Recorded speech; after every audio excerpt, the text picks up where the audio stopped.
Mga kaibigan, nandito kami ngayon sa Steveston. Alam niyo po kaibigan, kapag ganito na po ang panahon sa Canada, marami na pong naglalakad. Magsisilabasan na ang bawat isa sa gilid ng dagat.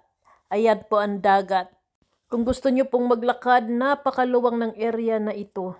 Samahan niyo po ako hanggang sa dulo. Ngayon magmu-music muna tayo. Maganda dito guys, promise.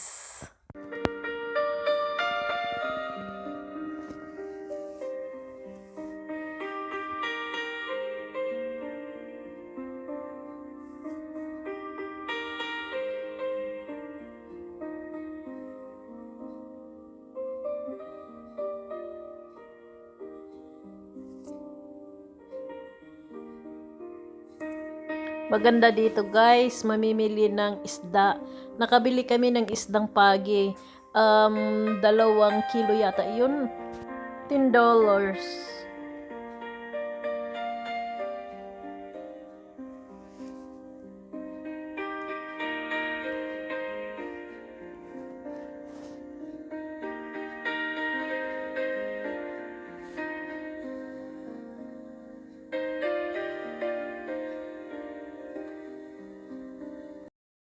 Okay kaibigan, hanggang dito na lang ang video ko. Pauwi na kami. Thank you so much.